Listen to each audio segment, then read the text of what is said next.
Let's make hex crawls more engaging in Pathfinder 2nd Edition. Hey everyone, Utkarsh from Spirit Bell Games here. This video is part of my ongoing effort to revamp the subsystems presented in the GM core in Pathfinder 2nd Edition to make them feel more engaging and less of a, quote, conveyor belt of skill checks. Today, the subsystem we are diving into is Hexploration, also known in other games as a hex crawl, where there's a map of the wilderness overlaid with a hex grid, and the players go from hex to hex, traveling, exploring, discovering. As someone who has both run and played in the different hex crawls in Pathfinder 2nd Edition, I find that there's one major flaw with the system, and it is that the most optimal way to play a hex crawl ends up being the least engaging. Let me explain.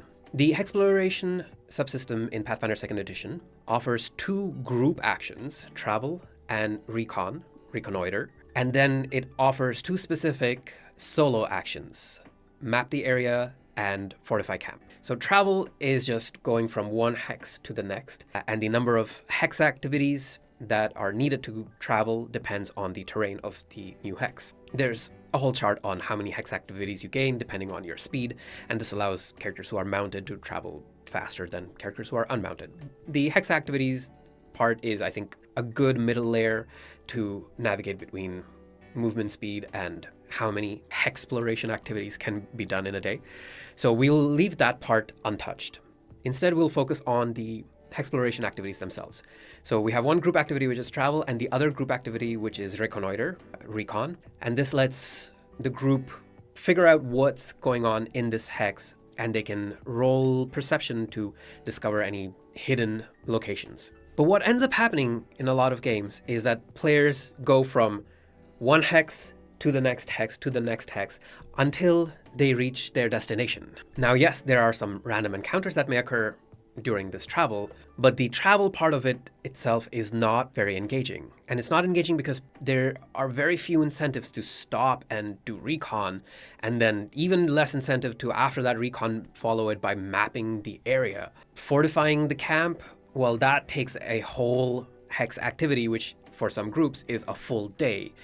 So after you've already traveled into a hex, slept for the night, recon the hex, slept for the night, why would you then spend the next day fortifying camp just so for that night in particular, you have a +2 to your initiative if an encounter is triggered? That does not seem reasonable to me. So the core exploration rules just incentivize traveling from hex to hex to hex, not doing any special activities, not wasting time on them until you get to your destination, and then at the destination perhaps you may need to do a recon. But that is when the rest, the non-travel part of Hexploration finally comes into play. And I think this is really sad for a game which has already fixed exploration, like exploration during a dungeon. So instead of trying to reinvent the wheel here, let us bring over a lot of what Pathfinder 2nd Edition gets right in exploration mode into Hexploration. The core change that I make in the revamped Hexploration subsystem is that travel by default in open terrain costs 2 hex activities. Moving into difficult terrain will cost 3, and moving into greater difficult terrain would cost 4. But this allows every character to now also be doing an exploration activity, or, well, a hexploration activity. And one of those hexploration activity is to navigate, to attempt to reduce the travel time by 1. So instead of difficult terrain always costing 3 hex activities to go through, the navigator, or I don't call it that for trademark purposes, but the Pathfinder can make a survival check based on the terrain difficulty. And if they succeed, then the number of travel actions end up boiling down to the same as in the base game. But now, again, everyone gets to do 1 extra activity.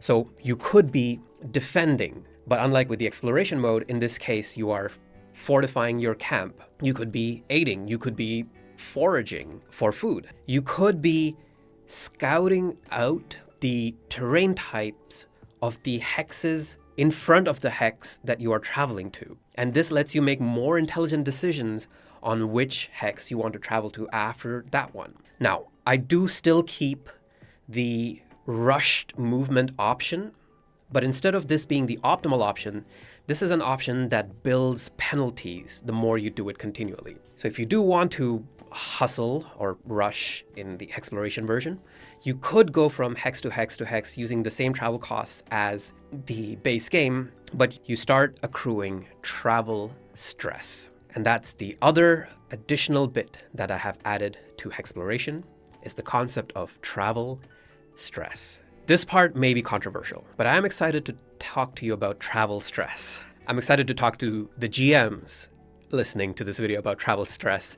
Players, you may get stressed out just by hearing this. We know that in Pathfinder 2nd Edition, there's not any attrition that goes beyond the day because you get your spell slots back. Well, except for consumables, I suppose. But even within the adventuring day, there's an issue right now with simple hazards just not doing much other than taking some time. And there are all of these other things that Pathfinder quantifies, like the amount of damage you take from traveling in severe weather, like severe cold or extreme cold. And yet, because of the way healing works in the game, that doesn't really apply much to the players either, unless maybe they get stuck in a combat while in very extreme weather.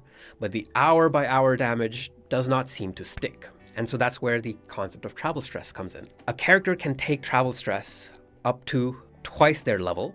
So at level 1, that's just up to 2 points, but it goes up as the levels go up. And they take stress by triggering hazards or by traveling in severe or extreme weather.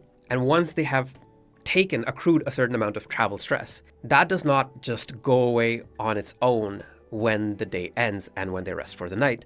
To get rid of travel stress, you have to go back to a safe haven and then take a full day's rest. While you're traveling out in the wilderness, travel stress accrues. And when you roll initiative, you subtract the travel stress from your current hit points. That's it. That's the full effect. It does not reduce your maximum hit points, but it does cause you to become slightly worse at combat the more you are out in the wilderness without preparing for severe weather, without keeping an eye out for hazards that you might encounter along the way. If you're curious about specific values and you're curious about all of the various different Hexploration activities that players can do, then the Hexploration rework document is up on my Patreon. If you sign up for any of the paid membership tiers, you can get access to this document, which lists, again, all of the Hexploration activities that you can do while traveling. It lists specific values for accruing travel stress, and it also lists a whole bunch of skill feats that can make certain Hexploration activities faster or easier. The document also provides GM guidance on how to set up obstacles for the players, such as various hostile encounters, and also seed the hex grid with opportunities like treasure and valuable information that player characters can find.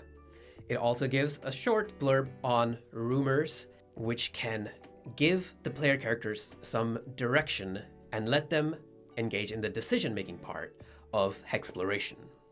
I find that GMs often know to throw in combat encounters within the Hexploration, but by not having opportunities, Hexploration can feel strictly punishing and not rewarding.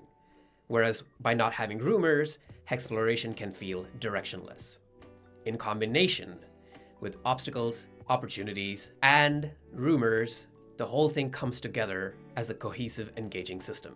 And so I believe that by learning from how well exploration is done in Pathfinder 2nd Edition, we can make Hexploration much more engaging. And I also think that, like with all the other subsystems, this is a great way to make certain less used skill feats feel more impactful by directly, mechanically impacting a subsystem. Again, if you're curious, check it out on my Patreon, patreon.com/spiritbellgames. But of course, you can also just implement the ideas that I have proposed without needing a full document detailing how it's done. For now, this is me signing off, wishing you all engaging games.